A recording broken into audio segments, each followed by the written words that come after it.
Imaginez un joueur tellement inutile qu'il faut littéralement le supplier pour qu'il participe au combat. Et maintenant, imaginez que ce joueur soit le mari de votre MJ. C'est l'histoire d'un druide raton laveur qui voulait jouer un chapeau timide et qui a transformé une super campagne Pathfinder en véritable enfer, jusqu'à ce qu'il finisse par accomplir une action héroïque.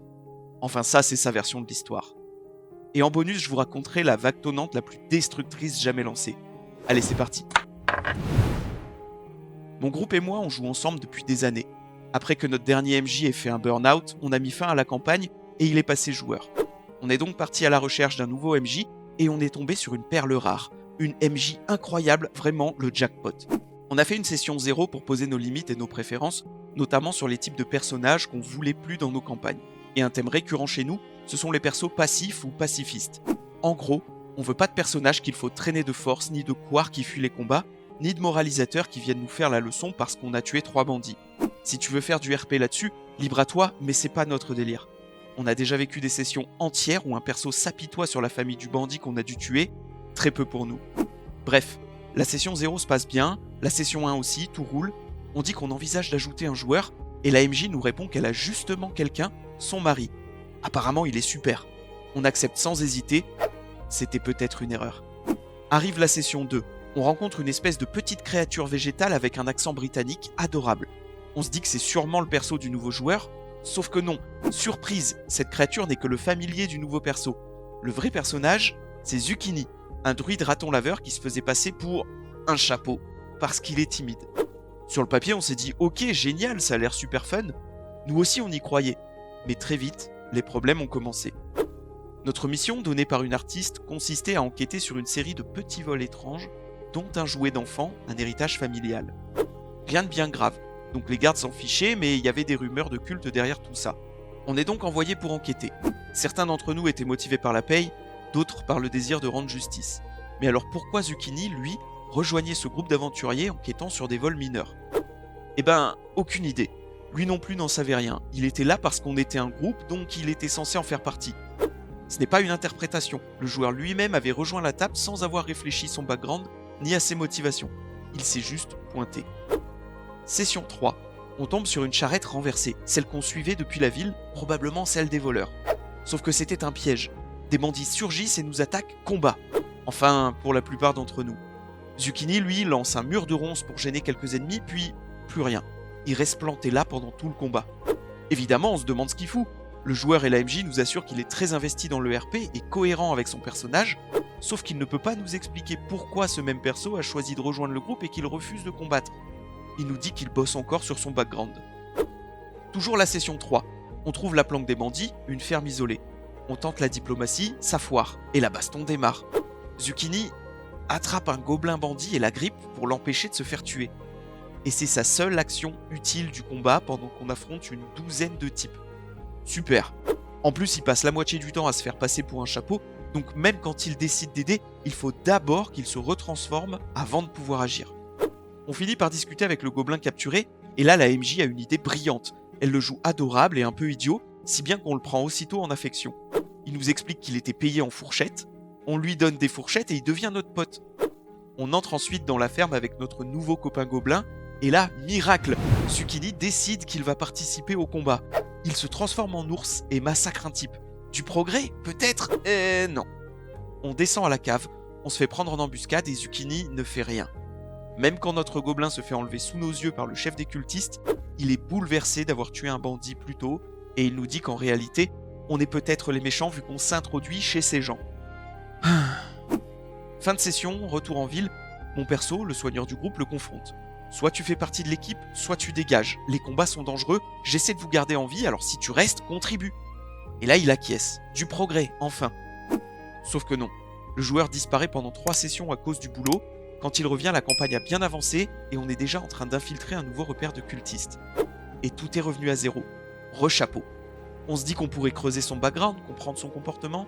Mais non, le joueur reste flou et secret, expliquant qu'il n'a pas encore eu le temps d'écrire son histoire. 2 mois de campagne quand même. Et ça continue comme ça. Il rate une session sur 2, donc rien ne progresse, ni en jeu, ni hors jeu. Et comme on adore la MJ, on n'ose rien dire vu que c'est son mari. On s'adapte, on fait avec, on le traite comme un PNJ qui se monte de temps en temps, fait un truc inutile et disparaît. Et le pire, c'est que l'absence de background n'empêche pas ce joueur d'inventer de nouveaux tics insupportables. Il se met à foncer n'importe où, refuse de se faire soigner entre les combats, donc il est toujours à moitié mort, et se transforme quand même pour aller tanker en première ligne. Petit rappel, dans Pathfinder 2, un druide peut tenir la ligne un peu en forme animale, mais il n'a ni les PV ni la CA pour le faire durablement. Mais Zucchini, lui, fonce tête baissée, toujours blessé, et je passe mes tours entiers à tenter de le maintenir en vie. J'en étais arrivé à espérer qu'il reste en chapeau, juste pour avoir enfin autre chose à faire que le soigner. 4 mois plus tard, miracle, le joueur annonce qu'il a enfin terminé son background juste avant qu'on attaque la base principale des cultistes. Super! Sauf qu'on ne connaîtra jamais son histoire, car c'est là que Zucchini meurt. Et quelle mort! On découvre une salle où des cultistes invoquent des monstres de vase. Combat, on s'en sort à peu près bien. On tente de se soigner, mais Zucchini, fidèle à lui-même, part explorer avec la moitié de ses PV. Il tombe sur 4 cultistes armés de masse, et là, génie tactique, il se transforme en dinosaure, bloquant complètement le couloir entre nous et les ennemis. Dans sa tête, c'est un sacrifice héroïque. En réalité, c'est une catastrophe stratégique. Les cultistes le matraquent, notre moine dépense un tour entier pour passer derrière eux et prendre des coups à sa place, se retrouvant encerclé. Notre barbare paladin ne peut même pas atteindre le combat, bloqué derrière le dinosaure. L'archer n'a plus de ligne de tir, moi en tant qu'oracle et notre barde, on vide nos sorts pour tenter de les maintenir en vie. Finalement, Zucchini tombe, et là, dès qu'il meurt, on démonte les cultistes en 2 tours. Sans le dino, c'était trivial. Le joueur nous dit de ne pas nous inquiéter, qu'il a déjà un perso de rechange. Je m'inquiète. Et effectivement, on affronte plus tard une sorcière et des cultistes, la sorcière tenant un elfe en otage. C'est le nouveau perso du joueur. On le libère, et il s'avère être un mage. Enfin, je crois. On sait que ses ennemis ont une bonne dextérité, donc de bons jets de réflexe, mais une mauvaise vigueur. Que fait notre nouveau Zucchini ? Il balance une boule de feu surchargée, un sort basé sur le jet de réflexe sur la sorcière, les cultistes et une partie du groupe. Le barbare fait un échec critique, forcément, dextérité pourrie, pendant que la plupart des ennemis réussissent ou font des succès critiques. Un carnage. Fin de session. Le barbare furieux finit par écrire sur le chat général qu'il faut qu'on parle, parce que le groupe ne fonctionne plus. Résultat, le joueur de Zucchini quitte la campagne, mais il le fait en déclarant que Zucchini était heureux de se sacrifier pour protéger ses amis. Pardon ? Se sacrifier pour protéger qui ? Contre 4 cultistes avec des bâtons ? On les explose sans forcer. La seule raison pour laquelle Zucchini est mort, c'est qu'il jouait contre le groupe depuis le début. Mais bon, au moins Zucchini est mort, et honnêtement, c'était pour le mieux.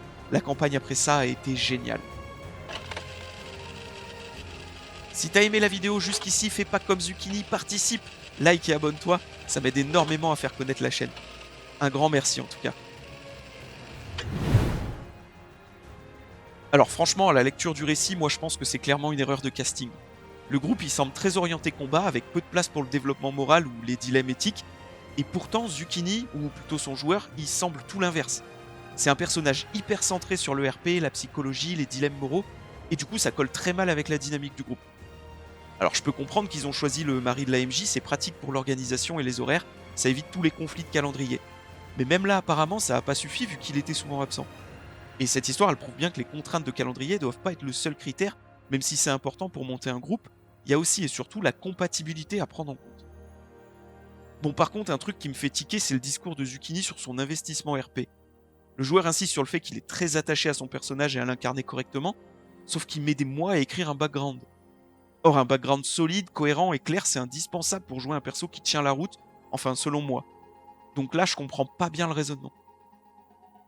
Alors ensuite, l'auteur du post a ajouté que le joueur de Zucchini avait beaucoup de travail et s'occupait de ses enfants, donc il n'a pas pu s'investir autant qu'il aurait voulu.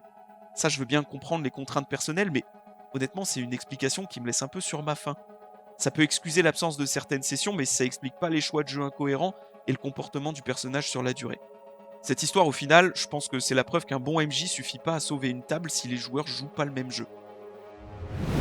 Allez, on passe d'un joueur complètement passif à une joueuse qui fait basculer l'histoire entière d'une campagne en un seul tour.